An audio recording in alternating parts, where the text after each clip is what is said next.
uthi Malwandle ithi ngikuchazele ukuthi wena nama life graduate ni understand kangcono lento ngoba uyabona ziyabuya lapha yako living my dream. Uyabona lezo zipheka ngeG oil ezishibile nge olive oil ziyothi paqa kuyi butter organic one for that matter yase Woolies. Malwandle ziyashisa lapha ziyabuya bayasha trust me izwa ngami ngisuka khona. Hello, sanibonani Dumelang, igama uZandi, isibongo umfeka uMalwandle lo lwandle kalwela lwezibhekane zonihambela le kude phezulu. Story time. It's a story time. It's subscribe, a story like, bese ke wenza sure ukuthi uyayishare this content far and wide. Ngoba as you share this content far and wide, you are helping the page, the channel to grow. Njengoba enzile nje. Spice Offline nangu ukhona ku TikTok, ukhona nala ku YouTube. Spice Offline ngicela nimlandele. Ngaze ngakuthanda sithanda ngiyabonga. Ngaze ngakuthanda ngiyabonga. Ngitheme ngabe ngithi ngicela ama 20 rand inkosi yami nibe ama channel members.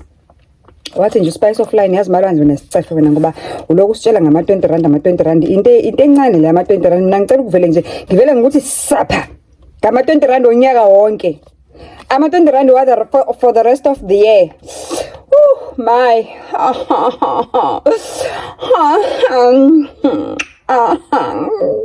thina sithandwayo siyayiphephetha manje njengoba kubanda kunjena nje siyashisela yini ngiyashisela ngiyabonga sithando ngiyabonga so much uvele wathi nje uSpice Offline lalela Malwandle ngiyakuzwa ukuthi uthi asijoin ama channel memberships ukujoina ku 20 rand uzothola 20 rand a month uthi yangibambezela ke mina le ka 20 rand mina ngicela nje ukuvele ngikunikeze yonke le mali yakho eyonyaka wonke 20 rand onyaka 20 rand laba ba 12 months for the next 12 months. I am your channel subscriber. You and I know it. YouTube doesn't know it. It doesn't matter and it's not even important. Ngiyabonga kakhulu. It really humbled me. Look at me ngize ngibeke kwisoso le mali ngendlela special ngakhona guys. Ngiyaqala ukuphiwa isubscriber imali guys. Kuthiwe nje phahla isend. Sesigcina ngawo ama super thanks kosiyamo 30 rand o 20 rand ngiyabonga. Ngiyabonga sana sami ngiyabonga kakhulu ngiyabonga because there are 3 ways of helping me. It's either you watch all the adverts, it's either you join, you become a channel member but ama 20 rand donsa direct on your account, or ungipha nje super thanks whenever you feel like you've got 14 rand nyana on your airtime to spend. That can work ukuthi ungiphe ama super thanks. So thank you so much Spice Offline, I really do appreciate it. Guys, istory sanamhlanje niyakhumbula ngimxoxela istory sika girl. Ugelo bekaphula kamnandi ephile emafutheni ehlala uhusband emphethe sokweqande nama allowance eshintsha imoto eno driver nayo yonke into. Indaba yona ukuthi angakhona ukuzala ugelo. Niyasikhumbula lo story? Ayi ngiyakutshela wena. Life graduate esibhalele lesi ke ithelalela Malwandle ithi ngikuphendule ngoba ngiyakubona ukuthi awazi ukuthi kuhambani lapha ko living my dream. Uthi Malwandle mina sengisuka kuyona le yampilo entofo uyayibona le yampilo entofo okhuluma ngaye kulo agela abadla blue cheese no croissant abavuka ngezinto ezinamagama esingazaziyo.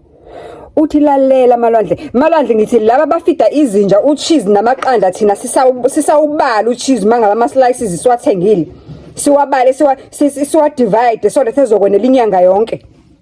Bona babhizi bafita izinja amaqanda no cheese. Ithi lalela ngikutshela ukuthi zikhiphani kulo mhlaba. Uthi Malwandle mina have been married. Nkosi yami may his soul rest in peace. Umshado wami awulastanga isikhathi eside kodwa ithi nje ngikushayile ngikubeka isithombe ukuze understand kahle ukuthi ngikhuluma ngani.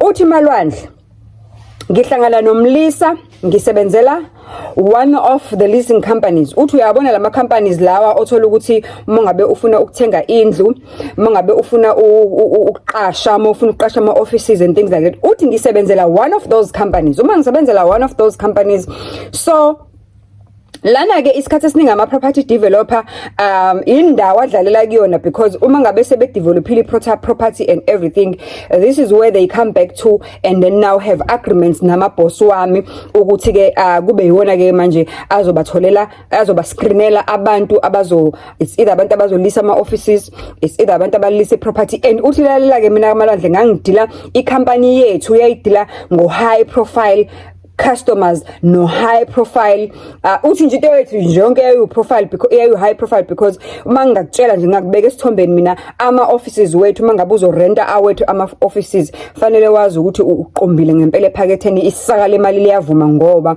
we don't have office space ongasirenta the smallest office space ongasirenta thina kuyi company lebekade ngiyisebenzela before ngihlangana nomyeni wami. The cheapest and the smallest was ranging lapha koba 35,000. That was the cheapest and the smallest. And uthi ke lapho ngikhuluma ngekopanyana nje ngekopanyana indawo ukuthi ngempela into yabantu abawu2. Otherwise ama property spaces wethu we doing ama property spaces wama companies whereby a company nje will just rent out the whole building because they want a space school for ukuthi bas rent. So uMalandla ke I'm working in the space, I'm minding my own business. Uthi ngiyabona lama property developers amane aphome angena, they have meetings with my bosses, sometimes they are on site, yabona nje kuningi kuyale uthi khambe isikhathi kuze kufikelele ekutheni kube khona one of these guys nje ohlaze njalo mengabe fikile ezokuba ne meeting nama bosses wami. Whenever afika it's either kuzofika igift iqala or kufike yena kamuva. In a sense that ukuthi nini mengabe ezoba ne meeting nama bosses wami, uGuy will send ama flower and ama flower akhona wahamba uthola ama flower akhona ahamba nje mhlambe with the small nyana yabona those small baskets, fruit baskets tontoni othola ukuthi kuno chocolate kune wine kunezinto ezimnandi phakathi uthi awakha ama flower nje mawasenda beka hamba naloko. Uma ngabe kungesiwona ama flower ngizovele nje ngibone ngelokhunjana ngo delivery ku deliver something nje emnandi uthi. And uTuGuy wakhona was very romantic and he was very choosy when it comes to gifts and he just knew how to charm a woman. Up until ke kuzokuba ukuthi uyakhuluma ke uGuy. By the time ekhuluma vele ukuthi uzizwa kanjani ngomogelings. Uvele uthi Malandla vele sengimelithile ukuthi hey this guy romantic kanje waze wanesandla umuntu wesilisa because nje sengiyazi mangabe ukuthi nje uza ngapha ema office ethu i-announcement yakhe ukuthi uzongibona ngangibona ngaloko. And uthi Malandla mind wayengakhuluma into eningi wavele nje kufike le delivery. Maqedwe kufika le delivery uma esebuya ke eseqedile ke i-meeting nama boss wami uzodlula nje kumina angibingelele and will talk sweet nothings nje angibuza ukuthi ngisithokozele nisipho sami. That's it. Uthi uyambona Malandla ukuthi umuntu wesilisa okwenza kanjalo. Uyabona Malandla umuntu wesilisa wenza kanjalo uyintshontsha iqede tu peyiye nyanya ayintshontsha hambe nayo yonke kungasali lutho iphele nyanya inhliziyo yakho umelthe Malandla uncibile ukuzibona ukuthi wow ngoba phela I mean like be honest, which woman does not like to be spoiled? Which woman does not like to be totoswat? We all love that. uNkulunkulu nje usenze kanjalo ukuthi sibe izinto ezintofontofo, sibe amaqanda, sibe izinto ezimele ukutotoswa, sibe izinto ezimele ukuphatha kahle, singahlukumezeki. Uyabona sibe right. Uthi ngikuleso simo ke Malandla uthi iqhubeke le gift throwing kaGuy iqhubeke up mhlambe yaqhubeka for about 2-3 months eqalile ukuba ne contract kanye nelokhunjana nama bosses wami up until the time ke la agcina khona ke igift yakhe yokugcina ngci yayine message kwakuyimbali ezazihamba nama chocolate ne fruit basket kune message eyayiphakathi eyingicela out for lunch. Uthi Malandla ngithe ngisabheka ukuthi hayibo another fruit basket, another flowers. Uthi kuthenga kophela ngisho 2 hours Malandla kwafika ke manje ingqovu yebhokisi elingaka Malandla. Ngibuza ukuthi khona nebhokisini Malandla. Khona amacici, khona necklace, khona ingubo, a very beautiful sexy dress. Uyangizwa yini? I-black number mntakama neCrocs. Uthilalela ngikhuluma ngezinto zama brand, into eziqala ngo-G no L. I-Crocs lakhona into e-red ngaphansi. Uthi Malandla uthi ngathi mangiyikhipha nje lengubo ngithi office kwaguquka wonke amakhanda, lalela sonke sisebenza kwi-open plan office kwaguquka wonke amakhanda kwathiwa nje woo girl ungabe usamiyeka yabona ke lo uyena kwathiwa girl kwathi ungabusamyeka uthi ngabe ngisho nami ngenhliziyo ithi nje ndo ngathi lo never ngizothi khamduze sondela ungowami uthi nangempela kwabanjalo malwandle that particular day he had asked me to take me out for dinner and he had asked me ukuthi ngigqoke le ngubo le bekade ngithumelele yona because nje he said to me clear your schedule for this afternoon and uthi ngangade ngimbonile because remember ukuthi uGuy ufika thumela igift kanti vele uzoze meetingini mase ngibone meetingini uthi wayevele eshilo that particular day wayezibuzisile nje mina ngangana wayezibuzisile nje ukuthi wenzani this afternoon ngathi mina I know I am doing nothing and uthi message ke mase ifika ke seyifika sehamba nezimbali nani ayisithi nje whatever that you have planned for this evening just cancel everything because I wanna have some quality time with you uthi malwandle kule note kukhona ilokhunjana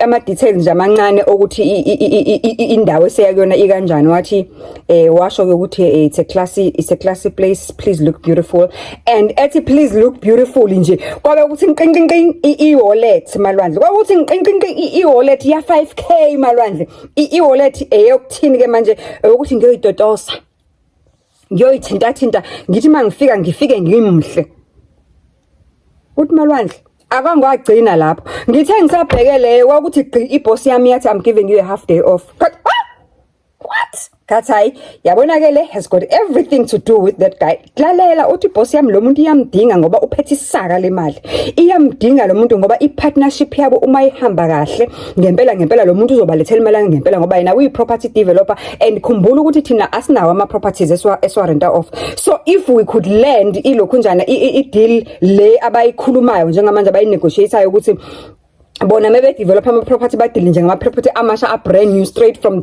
uyacabanga ukuthi leyo nto leyo it's something that is architected right from the paper iyadwetshwa ukuthi la sithola umhlaba kanje sizokwenza into kanje sizokwenza into kanje and if we rent out these properties going to cost x amount of money and ama clients wakhona ilo hlobo lama client a high and I'm mostly guaranteed ukuthi they can afford abangeke basihluphe ngalutho so uyabona ukuthi nathi sinemsebenzi eguaranteed la so uboss nje wavela waqhamuke senqubile mntaka mama aqeda ukuqhamuka ibox lami kusho ukuthi uGuy wayenegotiateile no boss lalela lo muntu wakho lo ongibolekena for isikhashanyana iboss izothini ngoba phela ifuna ideal nalaba ukuze ithola ideal kufanele ibe uvuma zonke bekuyini ukudedela mina nje ngithiwe phahla nge-half day on that particular day uthi hayi ke malwandle yimilo wangiqeqa ngisheshisa angisajabulisa ekutshikizana sengakutshikiza nobhontshisi ngwazi ke wona ukuthi ungena apho hlangana kodwa nje sengiyawuza ukuthi ubhontshisi uyatshikiza ugquma up and down ngendlela engayi-understand uthi malwandle okay fine vele kucaca ukuthi le e-wallet ukuthi ngiyoyilungisa vele uthi nje the first thing I did I called my hairdresser how busy are you ngenhlanhla kwakuphakathi neviki and makuphakathi neviki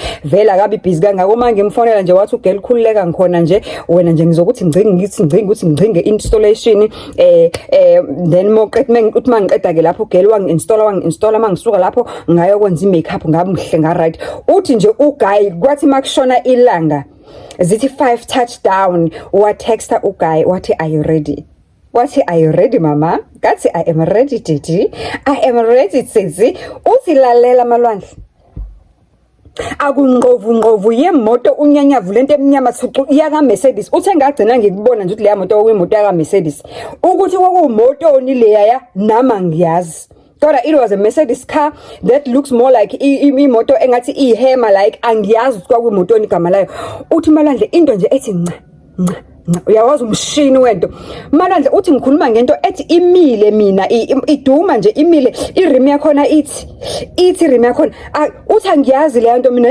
uthi ngasangana lapho kuhamba udriver uzolanda mina in my apartment uthi lalela udriver uthi nje akazothile udriver akaserious udriver good afternoon ma'am uthi uyangivulela udriver ungivulela iminyango ungibiza ngo ma'am udriver angivulele at the back seat udriver ngihlale at the back seat mangithi ngiyahlala nje at the back seat ayibo kunama flower petals la kuze kunane gift enye futhi encane ke manje uthi lo gift ke ngontshela ngelinye ilanga ukuthi kwakukhona ni kulo gift ngizoyikhipha ngiyonitshela ngelinye ilanga ukuthi leya gift kwakukhonani mengabe sengikhipha upart 2 uthe mengabe beyithandile abantu le ndaba ngizokunika upart 2 malwandle ngathi hayi iza nendaba wena ama life graduate are always ready izindaba siyazithanda ziyashisa zihlali la it's a story time yeah yes uthi ke malwandle ke ayisihambe siyasamweko senthi ntontontoni uthi Malwandle angiyazi nokuyazi la restaurant ngangiqala nokuyibona a very very high classy profile restaurant. Le restaurant inama floors kusho there is a down floor, there is an upper floor. Uthi sahanjiswa sasiwa phezulu on some place engicabanga ukuthi it was a VIP section. Uthi masifika Malwandle kuyi VIP section ke leyo uthi akukho umuntu ku VIP section. Kwangicacela ukuthi uguy ubooke that whole floor ukuthi aspende isikhathi nami. Uthi hayibo Malwandle ngathi hayibo ngigezephi angiyazi ke le ngigezephi.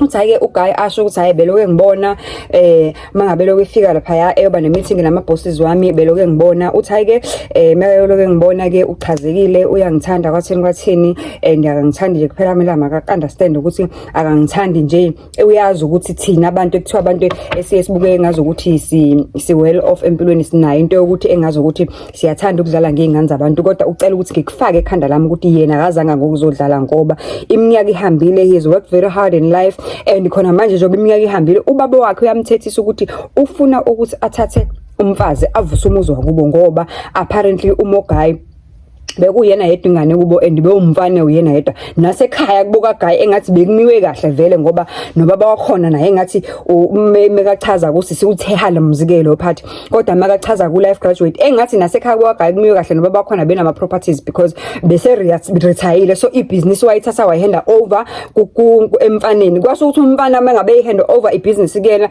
uhand over vele ibusiness emntwini ohlakaniphile ochithiwe la ekhanda ngoba uthi umfana mangabe esho it was an architect by profession and umuntu okhuthele ngokufunda uyazi every day mhleze nje uyazi developer ufunda something ukwenza certain certificates. Uthi nje umfana wakho nawe ufunde ngalendlela Malwandle lo muntu une project management degree lo muntu une architect ke ayifundela nje straight from school lo muntu uthi uyabala kuningi ufundile umfana unabo no business management so uthi uchithiwe umfana la ekhanda usmart and uthe ubaba wakhe makayithatha ibusiness ehand over kuyena makaqeda isikole and everything emfundisa zonke izinto kwenziwa kanjani.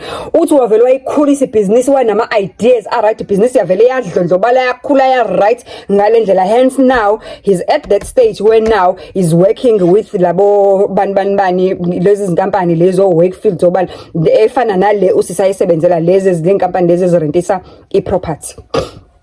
Uthi okay ke Malwandle ke uproperty developer wami ke hayi ke we hit things off ke with that promise ukuthi akafune ukudlala userious ngempilo kwathi ngempela kwa right ke and uwangicachazela nje ukuthi as much as ngikuthanda I want to know everything about you ngifuna ukwazi nakini ngicela ungangifihleli anything because mina ngifuna ukwenza umfazi wami ngifuna ukushada. Uthi ngempela ke Malwandle hayi ke kanjalo ke jikijiki wahamba introduce uMoguy kuba uthi wafika ekhaya kube qiqe ngethwele imithwalo ethwele izinto ezimnandi phathela abantu bonke ama gifts uthi kwajabula wasangana wonke umuntu wajabula ngishikade egcekeni lami umsilalathi. Uthi hayi ke ngempela they hit things off. Uthi Malwandle mina uphelanga u3 months ngijola noguy wami enyangeni yokuqala sijola wangibuza ukuthi ngihola malini njengoba ngisebenza lapha because I was working there as an administrator. I was a lease property administrator yama offices in charge of the offices. Umuntu nje ufuna office bekadeza kumina yonke leyo into leyo. Uthi into yokuqala nje ngibuza umuntu wathi ngihola malini uthi ngamtshela ukuthi ngihola imali ukuthi wathi okay wase emva koloko uthi ngithe ngiyabona enyangeni esibili sijola kwathi kuphela inyanga wavele wangifakela double of the money that I earn there. What that's my allowance. Wase yangibuza ukuthi I right enough. Uthi Malwandle uphendula uthini umuntu ekubuza ukuthi I allowance I-girlfriend allowance akunika yona doubles the salary oyisebenzela inyanga yonke uququthe kushiswa amakhazi unethwa zemvula ushiswa ilanga wehla wenyuke estopini. Uthi hey Malwandle lapho ngaloso sikhathi ngangenawo ngisho ibhayisekile ekhaya sibaningi Malwandle angikhulanga kahle so nje I had ukuthi ngifukula abanye bezemva kwami mina before ngizinake mina so I could only afford I-rent le yaseflatini la ngangihlala khona. Uthi ngithe ngisabhekelwa kweMalwandle the following month wathi happy third anniversary month sithando sami. Uthi nje kwakumi Starlet uthi inhlobo engangi excited yona cabanga ukuthi my very very first car ngithengelwa umfana Starlet. Uthi Malwandle ke ngicela ukutshela ukuthi ngaloso sikhathi mengithengela loso Starlet le ndaba engathi ayikho indala lakho ngoba Starlet aphume nini 20 aphume 20 ba ngicela ningiphendula ama Starlet aphume nini ngoba awekho madala ama Starlet. Uthi Malwandle ama Starlet befika ngaloso sikhathi wangithi nje va umfana ngeStarlet. Uthi ngithe ngisabheke lokho ngenyanga yesi4 Malwandle wathi umfana ngicela sikhulume edala. wabhukha umfana indawo enhle kwayi vacation for a weekend away. Uthi that weekend Malwandle we were just talking. Uthi I've never ever met so much sweetness, so much kindness, so much caring. Lo mfana ngendlela aye sweet ngakhona wema.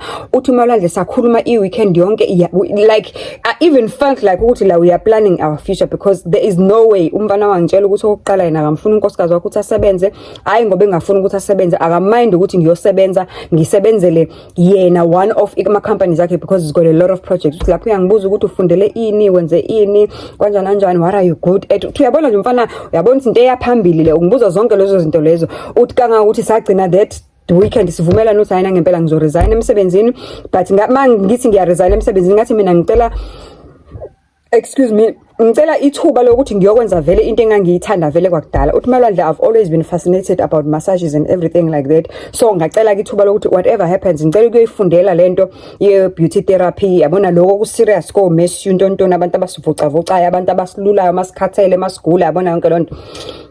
Uthi ucela ukufundela leyo nto ngoba she would like to open into yakhe. Yes ngalesikhathi esafunda ngoba uzobe naso isikhathi, it's not like uzobe funda 24/7 angabamba lapha kuma projects kamfana amlekelele here and there, kodwa in the near future uthanda ukuthi abe nento yakhe ethi yena eqondeni naye. Wathi umfana no akuyona inkinga leyo ungawenza lokho, so fine ke ake sikhulume liqala ngicela ukuyovela kini next month. Ngathi uthi mind you Malwandle siyolanda inyanga esi4 manje njengoba sikubheke vacation. Inyanga yokuqala bengikhishwa ngitotoswa ngithewani inyanga yesibili bengisakutotoswa ngilonto inyanga yesithathu sengitshela ukuthi angiresign sesiya kwesi4 manje inyanga ngikwi vacation usengitshela umfana ukuthi uyovela ekhaya. Uthi ayina ngempela washesha kwazi ikhindi vele umogaya akashodi ngalutho usengintroduceile ekhaya kubo nami ngimintroduceile ekhaya kithi bayamazi bayamthanda.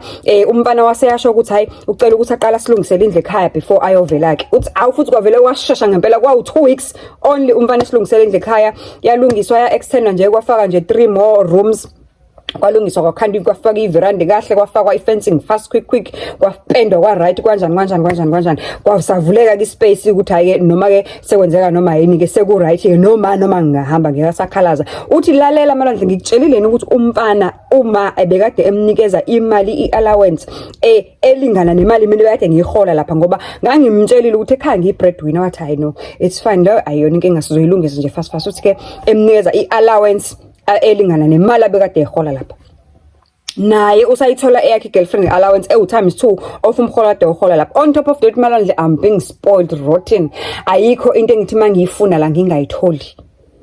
Uthi Malwandle ngihappy inhliziyo yami icwila ukuthi uyawazi lamafutha abizayo abizwa ngo-G, just go and google them if ungawazi GHEE. Uthi inhliziyo yami icwile ku-G nginyathela phezulu kwe-olive oil yona lo top range organic le expensive bese ngiyothi cababa ngislide ngishaye spin kick ngiyothi ngicamele phezulu kwebutter. Uyayazi le expensive ibutter wona le yaka Woolies leyo 500 gram wakhona obizwa 300 rand. Uthi ngilo nto nje ukuphila nje emafutheni yokuphila kamnandi Malwandle.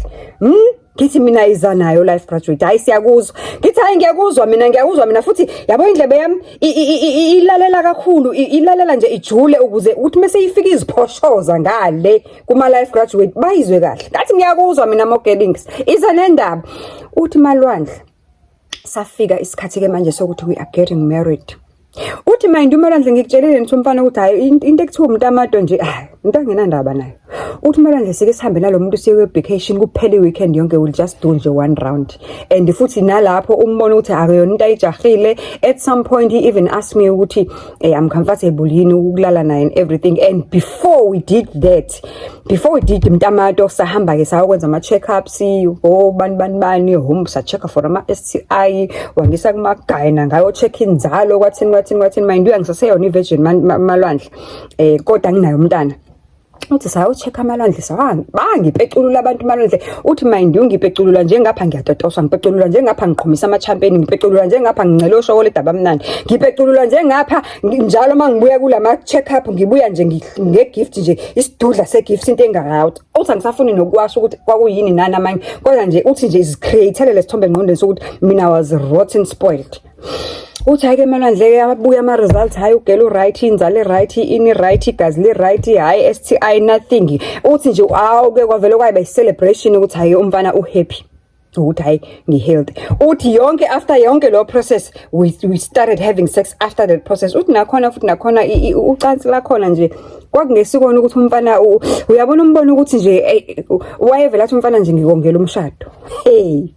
Uthi hayi ke sihambe isikhathi malwandle. Uthi sihambe isikhathi malwandle sishade nomfana, fast forward sishade nomfana, ithi ngikubeke nje kancane isithombeni uthi malwandle mina ngashade la kulezi zindawo ekuthiwa ama lodges. Eyethu lodge yayise mountain thizeni engicela ukungayisho ngegama ngoba le ndawo is very exclusive by few abantu aba afford ukushadela kule ndawo. Uma nginokisho and umuntu nokuyoyigugulisha angabona because imishado yakhona iyalistwa ku website yakho ukuthi ubani nobani nobani oseke washadela lapha. So I don't want to risk ukuthi nje kwenzeke ukuthi izwakale le ndaba ukuthi iputshuruke ngami. Uthi ayike malwandle sashadela kule ndawo exclusive, lodge yakhona is on the mountains, isihamba ngezingqovungqovu zezimoto ezisuzela phezulu. Yabona le moto ezikwazi ukugijima entabeni evele igijime ithi phezulu. Yabona lawo ma Volvo lawa njalo lezo zimoto lezi ezi expensive sako Volvo zako Mercedes seziqashiwe. Uthi malwandle uGuy has got a friend. This friend is a guy. This friend is a partner in one of the businesses. Engazi ukuthi naye khona la go architect something, and he's also very good with interior design, and isikhathi esiningi yena uba involved mengabe sekwenziwa izinto ze interior kulama property abawenza, because angithi khumbula ukuthi amanye ama property they develop them to sell them, amanye they develop to rent them. Hence wagcina elaphaya ngoba phela abantu be-property rentals they've got an exclusive job ukuthi nje ba-advertise umse bayayazi into abayenzayo. So ama-property developers ayenza thatha abuyisele ngala. Uthi malwandle this guy is very good in interior decorating. So ngimitha lo guy ke ngoba ke phela sengiqalile ukusiza lapha nalapha with paperwork elight, not ukuthi ngiyasebenza, I'm just helping because khumbula ukuthi sengiyekisi ukusebenza ngisasebenzi, and njengamanje ke njoba ngiyekisi ukusebenza ngiyabhoreka shem, ngiyabhoreka na imali yami eningi nabo izinto zami ezinomzela ezimnandi ezikhona ngiyabhoreka, and I even feel ukuthi I'm even going to gain weight la ngibe isidudla lo muntu agcine sengasangifuni sengisidudla. Uthi hayi ke malwandle ngiyasiza lapha nalapha yawe ngi-introduce uGuy lapha uthi lana ukuthi yahamba ngi-introduce kwezinye indawo mfazi wami lo. Uthi sifike isikhathi sicashade ke malwandle sishadele le ndawo exclusive in the mountains in the lodges. Uthi ayinhle malwandle indawo yakhona. Malwandle uthi ithi ngikutshele mina ukuthi kowami umshado everybody wayesemshadweni wami uthi we only had 50 guests. It was my family, immediate family members na immediate family members wakhe. Uthi we only had 50 guests, and all those 50 guests malwandle bafika lapha ngoba indawo enendawo zokulala as well.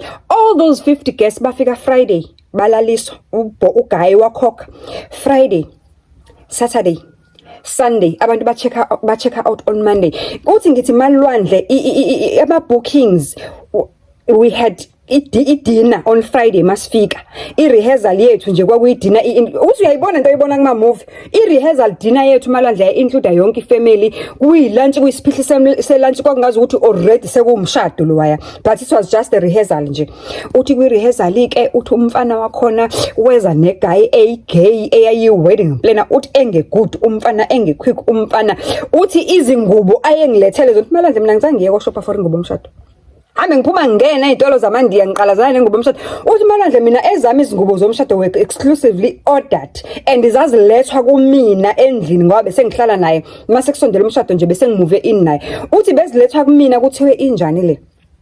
Uthi uGuy akagudi oy wedding planner akagudi coming with ama design khutsi, you know, different design from different different top fashion designers. Uthi kwakuyiloyo nto ke mina wami umshado malwandle. Uthi abantu basekhaya ababeza emshadweni baqashelwa a very special transport. Uthi angilazi ukuthi kwakuyibhasi lini leya ibhasi ayibo. Uthi angazi kwibhasi lini la kodwa lela bhasi lali ngevele lihle malwandle kwakungazi ukuthi mawungene phakathi ngathi ungene ku first class webhanoyi ngendlela lihle ngayo phela sengiyabazi namo first class ngoba phela ngithi sengiyakhishwa ngiyabhayikhetha ngiyetotoso. Uthi sengiyazazi izinto kancane. Uthi ake malwandle fast forward sishade siqede angiqedanga sishadele eziMountain angithi sishadele eziMountain. All guests have got an exclusive accommodation that is paid for by uGuy. Ilokhunjani accommodation yakhona include i-breakfast ekuseni ne-dinner ntambama. Friday evening we are having this rehearsal family dinner, everybody is there. Saturday morning siyashada. Uthi masishada Saturday morning Malwandle setup was in a garden. Uthi ingeyinhle ingadi Malwandle kwakungazi ukuthi izulu elincane. Ngake ngathi uma ngima lapha mengabe sekuzodlala ingoma engangithe ngicela ukungena ngawo ezumakoti. Malwandle uthi ngake ngazincinza izinyembe zizashisa emehlweni. Yathi bridesmaids yami enkulu eduze kwamlalela la mageliza awukwazi ukukhala ngaphela uzoyimosha nje lo makeup yama-1000 lapha ebusweni bakho. Awukahle kancane wena sishawa isikhathi la sifuna uku-enjoy izinto ezimnandi la. Awuthewula moya mogel siyashadisa manje. Uthi ayina ngempela kwathi gidi isibindi. Uthi wathi qiqi usisi wabuya neglass engazi ukuthi kwakufakwe ini phakathi athi mi bamba isibindi phuza la. Uthi ngaphuza Malwandle qaqanga jikijele emlonyeni ngaphuza uthi hayi kwa right. Uthi Malwandle mina imenu kweyami i-wedding abantu ehlalweni laba behleli khona umuntu nomuntu kwakune gifts according to i-position yakhe kwi-family. My mom wayesihlala endaweni yakhe ene-gifts yakhe. Umalume wami anginaye kubaba ngikaze ngimazi ubaba sibaningi nje ekhaya kodwa nje sonke asibazi ubaba and apparently engathi mechaza kancane akangenanga kakhulu lapha obaba vele nabo bahlukene. Uthi my uncle had i-gift yakhe naye la ehleli khona. Ey'ngane sekhona zonke ezinama-gifts. Uthi mind lo muntu ukhokhela wazokhokhela ngisho izingubo zokugqoka zabo bonke abantu basekhaya including my mom and isuit ka-uncle wami. Custom made design everything Malwandle into engakaze gqokwe into engeke ibone umuntu ever. First time gqoking is me and them. Uthi lalela siphilini kamnandi. Uthi Malwandle yes siphila kamnandi impela. Uthi ke Malwandle eyethu i-lunch in our wedding Malwandle was a 5-course meal. Uthi ngalesikhathi Malwandle singena kwakunezinto abantu ababeloke bezincela nje bezithathela emasithini ababeloke bezinambitha nje bezinambitha along the gifts. Kwakhona i-goodie bag kwakhona ne-gifts. So i-goodie bag yayinama snacks abantu ababeloke bezikhipha busy ngawo ngalesikhathi kuqhubeka iceremony. Uthi yaqhubeka iceremony yayinhle yaqeda Malwandle iceremony sithema ngabe sesihamba siyoshutha somewhere. Kwaletha ama-canapés nama-champagnes. You know kwaletha nje izinto ezikhala kahle o-strawberries and what o-chocolate. Uthi kwaletha nje izinto ezincane ezingama-nibbles ezinye zaze ngangiqala nokuzibona ngamehlo ukuthi zinjani mazi nje. Uthi Malwandle mina kowami umshado it was a 5-course meal. Umuntu o-decide namhlanje ukuthi wayefuna ukuba i-vegetable nofuna ukuba inyamarian today nofuna ukuba yini enye whatever you can think of. Uthi konke kwakukhona Malwandle. Uthi kowami umshado mina i-lodge yayiqashe 10 chefs who were specializing on different things. Abanye chefs babe specialize ngezinto ezigriliwe, abanye bespecialize ngama-cold foods, abanye bespecialize ngezinto ezihlukahlukene Malwandle. Uthi kwaku-odwa owami umshado. You would place an order. Kwangekho buffet, kwangekho catering, kwangekho kudla kumdibi munye okuphekwe kwadidiyela okuphekwe ngo-3 AM in the morning kuzodliwa ngakusasa ngo-1 emini. Uthi Malwandle you will order food in my wedding. 5-course meal, there was a starter and khona ezinye izinto ezaziloke zinomuzwa nje throughout, ziloke zinomuzwa throughout. Bese uyazikhethela ukuthi ufuna ukudlanike bese ke kuba i-selection ke yamalokhunjana yama-drinks and then at the end kube i-selection ke yamalokhunjana yama-dessert. Uthi elethi ikhekhe lomshado Malwandle was specially packaged for each and every guest that was there. Umanje elakhe ngoba phela ngithi kwakufanele athole leli khekhe lelo makoti kamakoti ahamba nalo. Uthi nje uma lelo khekhe lelo kufanele ahambe nalo kwakuyikhekhe lomshado elinye eliphelele elizitep ezu-3 elihle ngendlela eyisibangalwane wanikwa nje lona lonke kwathiwa uyofike ke enzela abantu ngasekhaya ke lento eyenziwayo ngalelo khekhe badle ke waphinde wanikwa nemali ngaphezulu ukuthi mase kwenziwa lonto akwazi ukuthenga utshwala, akwazi ukuthenga ama-drinks and everything. And ke lawa amakhekhe lawa ama-guests ayekhona emshadweni, the cakes were packaged into ayepackaged nje ey'ntweni ezinhle eziglasi okubonayo ngaphakathi ikhekhe. Uthi Malwandle lapho angikhiphanga ngisho isenti, uma akakhipha ngisho isenti kulotsholiwe kwaqeda zakhishwa zashawa zaphelela. Uthi hayi ke ayiqala impilo yami yoshado Malwandle. Uthi sahamba Malwandle masimuva in nje simuva in emzini wethu vele ayisengitshelile ukuthi lendlu le yena ahlala kuyona uzoyishiya, it's just gonna be there, angeke arentise ngayo, angeke enze lutho ngayo whenever enomsebenzi ompressayo afuna private space afuna ukusebenzela kusona uzohamba usebenzela kusona, but nje is just gonna make sure ukuthi it's kept clean and everything. But thina owethu umuzi wawuthatha kwenye ama properties kulama properties awenzayo, so sahlala kwenye indawo and it was brand new, everything in that house was brand new. Ngangi order ngihleli kanje emalwandle ngiphethe tablet yaka April ngithi ngiqhwetha ngithi ngikhetha ngithi ngifuna le couch, ngifuna lama duvet, ngifuna lama bed cover, ngifuna this, ngifuna le curtain. Uthi malwandle ngangi queen, yazi queen.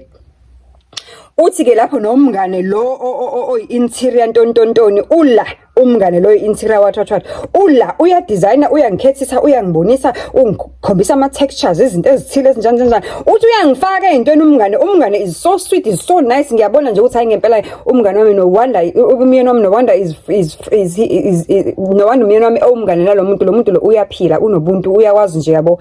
Yeah, ne uthi sihambe ke isikhathi malwandle sesishadileke ke manje hayi zonke izinto zibe mnandi kube nje ayasahamba sayi honeymoon honeymoon yethu was in Dubai, masibuye Dubai sahamba nje for 2 weeks, masibuye Dubai waqala umsebenzi ke manje uyasebenza ke uMogayi ke uyaqhubeka, life is continuing as usual, uyaqhubeka nokungishawarisha ngama gifts and everything up until such time ke ngabamba ngakhulelwa isisu malwandle.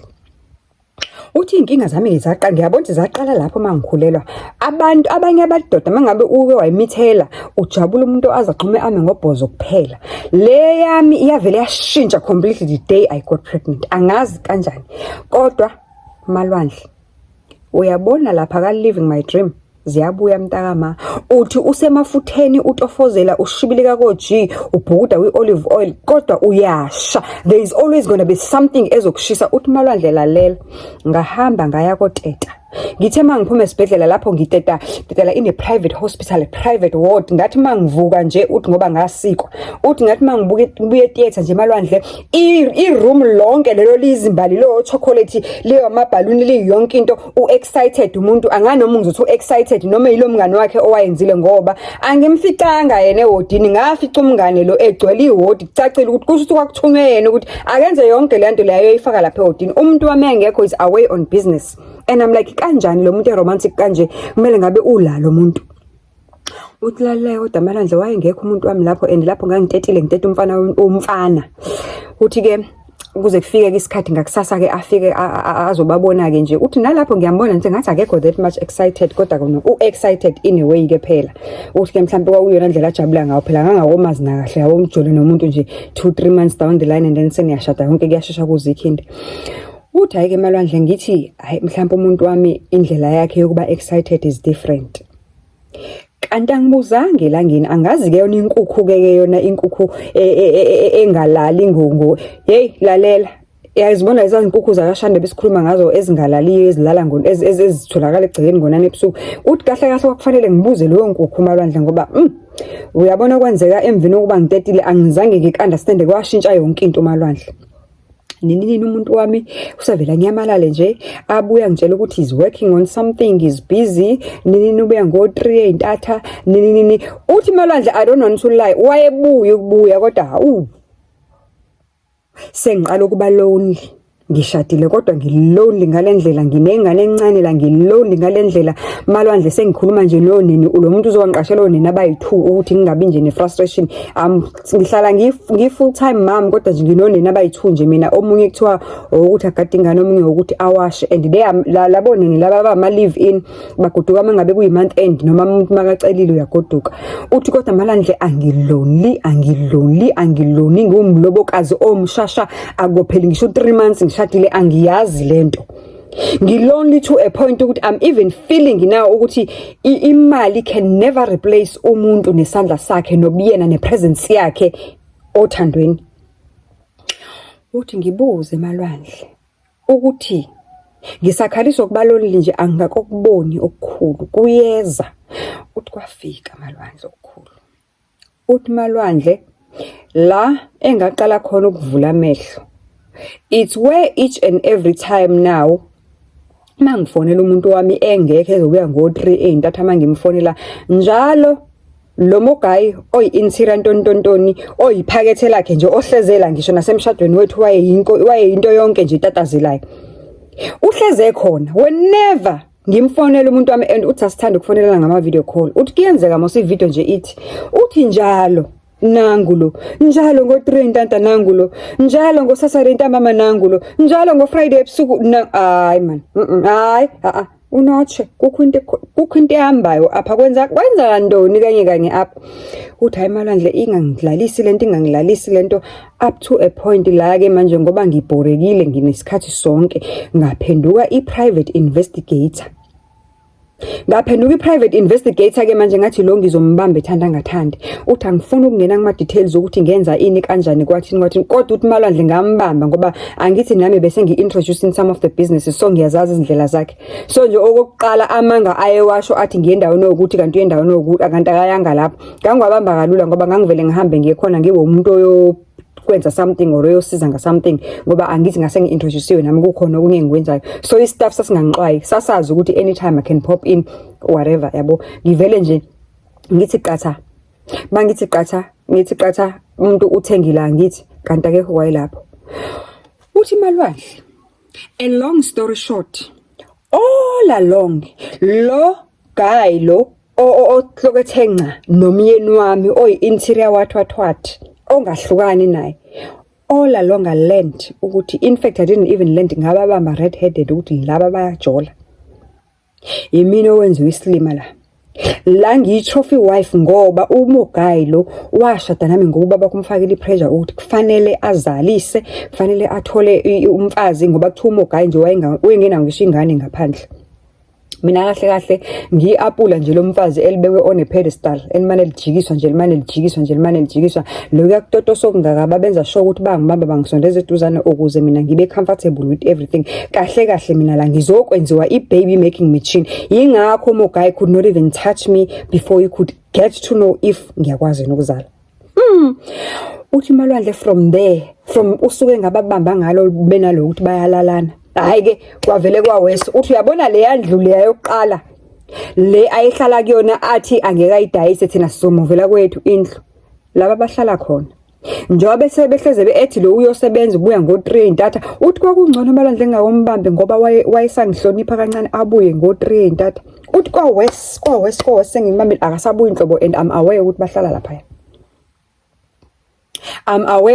lapha because I had to find a way ukuthola ilokhu njani sinama CCTV camera ayo yonke apartment. I had to find a way to log in kwi-system ngingene ukuthi ubani ongenayo la ubani ophuma la. Waphela manje ikhona into ehambayo kodwa angiyazi ukuthi into ehambayo ngifuna ukuyibamba.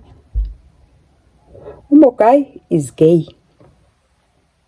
uMogai wangenza nje i-trophy wife ngoba babakhe emfakela i-pressure ukuthi fanele avuse umuzi.